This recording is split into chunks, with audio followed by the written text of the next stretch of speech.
नमस्कार, मैं हूँ अमिता पंकज और आप देख रहे हैं राजसत्ता एक्सप्रेस और राजसत्ता एक्सप्रेस के पॉलिटिकल मैटर में आज बात कर रहे हैं उत्तर प्रदेश से आने वाली एक बड़ी खबर के बारे में। संजय निषाद का बीजेपी पर हमला। विभीषण कौन है और मंत्री ने आरक्षण और भेदभाव को लेकर मोर्चा जो है वो खोल दिया है और वहीं पर दिल्ली विधानसभा चुनाव होने वाले हैं और उत्तर प्रदेश में भी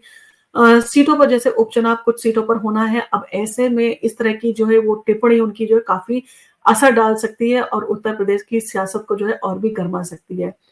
उत्तर प्रदेश की बीजेपी सरकार में मंत्री संजय निषाद ने पार्टी के खिलाफ जो है एक बार फिर से मोर्चा जो है वो खोल दिया है। बीजेपी नेताओं पर हमलावर हुए संजय निषाद ने पार्टी पर निषाद आरक्षण की मांग को नजरअंदाज करने का आरोप लगाया है और निषाद समुदाय के साथ में भेदभाव करने का भी उन्होंने जो है सीधे तौर पर आरोप लगा दिया है। इसके साथ ही उन्होंने ये भी सवाल उठाया कि आखिर बीजेपी में विभीषण कौन है। उनका ये बयान बीजेपी के भीतर के अंदरूनी राजनीति पर जो है वो बड़ा सवाल खड़ा करता है। संजय निषाद का ये बयान उनके बेटे प्रवीण निषाद की हार के बाद जो है वो आया है,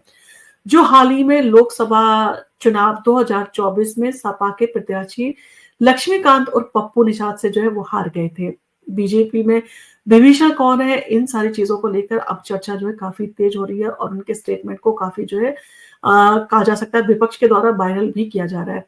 संजय निषाद का कहना है कि उनके बेटे की हार के पीछे बीजेपी के कुछ नेताओं की मिलीभगत थी। उन्होंने ये सवाल पूछा कि बीजेपी में विभीषण कौन है और अगर ऐसे लोग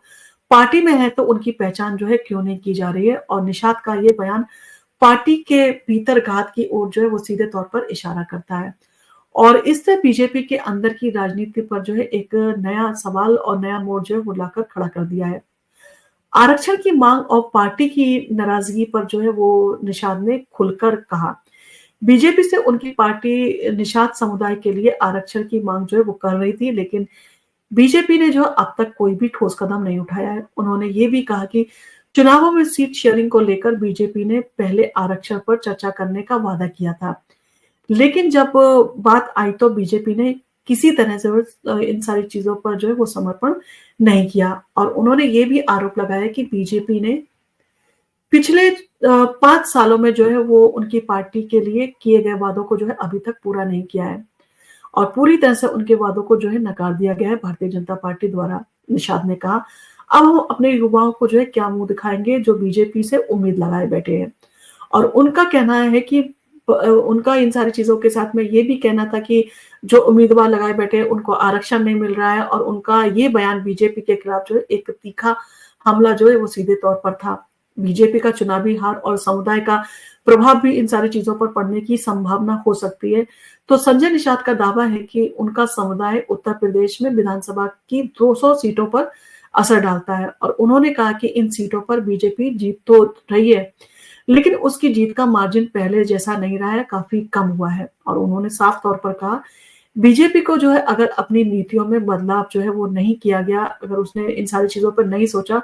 तो आने वाले चुनावों में जो है उसे बड़ा नुकसान का सामना करना पड़ सकता है, क्योंकि निषाद समुदाय एक बड़ा समुदाय है और उसका जो है काफी इंपॉर्टेंट रोल माना जाता है भारतीय जनता पार्टी के लिए। गठबंधन में बीजेपी की अंदरूनी राजनीति पर भी जो है उन्होंने सीधे तौर पर हमला किया कि कहीं ना कहीं गठबंधन में जो है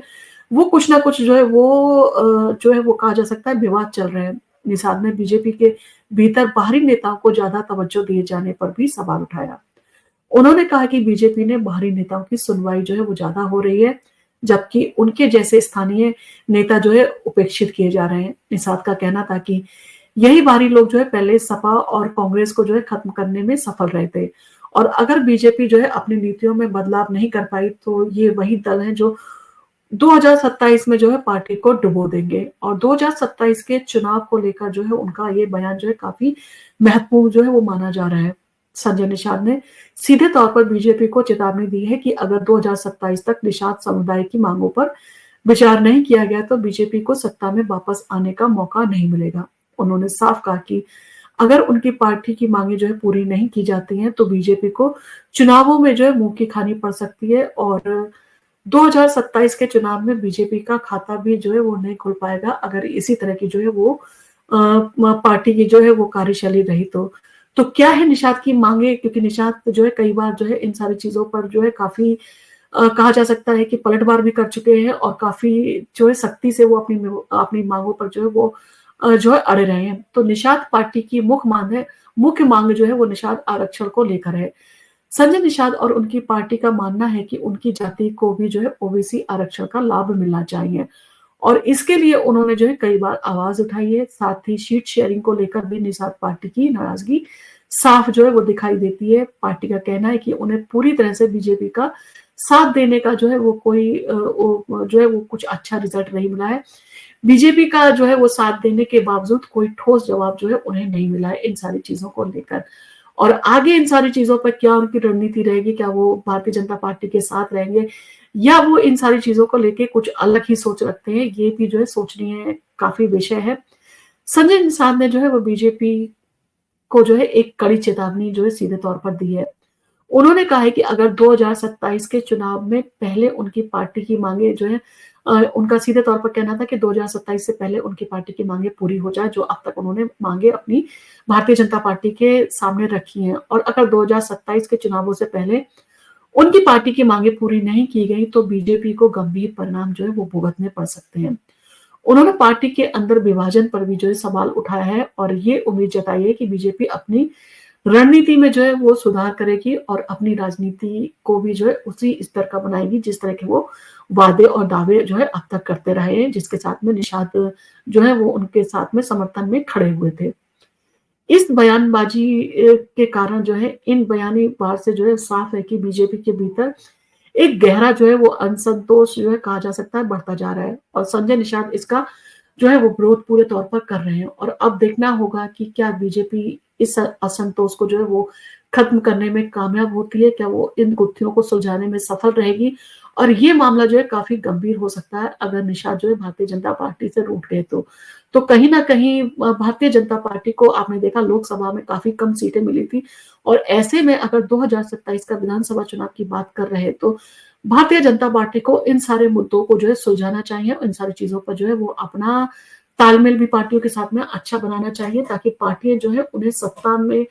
काबिज करवाने में जो है वो उनका साथ है, उनको सपोर्ट दे, उनका सपोर्ट फंक्शन बने। क्योंकि इस तरह की नाराजगी अगर बढ़ती गई तो ये कहीं ना कहीं पार्टी के विघटन का कारण भी बन सकती है। आपका इन सारी चीजों के ऊपर क्या कहना है? आपका उत्तर प्रदेश की राजनीति के बारे में क्या कहना है? क्या आपको लगता है लोकसभा चुनाव में भी जो है भीतरघात यानी कि अंदर पार्टी के अंदर कुछ असंतोष था जिसका असर सीधे तौर पर लोकसभा चुनाव में जो है उत्तर प्रदेश में भारतीय जनता पार्टी ने जो है वो काफी खामियाजा जो है वो उठाया था, वो इस कारण से उठाया था। और आने वाले समय में अगर इन पर जो है वो बात नहीं की गई, गौर नहीं किया गया, इन मुद्दों को जो है सुलझाया नहीं गया तो ये कहीं ना कहीं एक सरदर्दी जो है वो बढ़ा सकते हैं भारतीय जनता पार्टी का। तो इन सारी चीजों पर, इन मुद्दों पर भारतीय जनता पार्टी को गंभीरता से जो है वो कदम उठाने की जरूरत है। आपका इन सारी चीजों के बारे में क्या कहना है? आपको लगता है कि भारतीय जनता पार्टी को अपनी रणनीति में कुछ बदलाव करना चाहिए, इन पार्टियों को जो है अगर उनकी नाराजगी है उसको दूर करने का प्रयास करना चाहिए, तभी जो है वो विधानसभा चुनाव में जो है अच्छी बढ़त हासिल कर सकते हैं। आपको अगर हमारा वीडियो पसंद आया तो आप इसको लाइक कीजिए, शेयर कीजिए अपने फैमिली और फ्रेंड्स के साथ में। और हमारे चैनल पर अगर आप पहली बार आए हैं या आपने अभी तक हमारे चैनल को सब्सक्राइब नहीं किया है तो आप हमारे चैनल को सब्सक्राइब कीजिए ताकि आपको हमारे जो चैनल में वीडियो आए उनका नोटिफिकेशन सबसे पहले मिल जाए। धन्यवाद।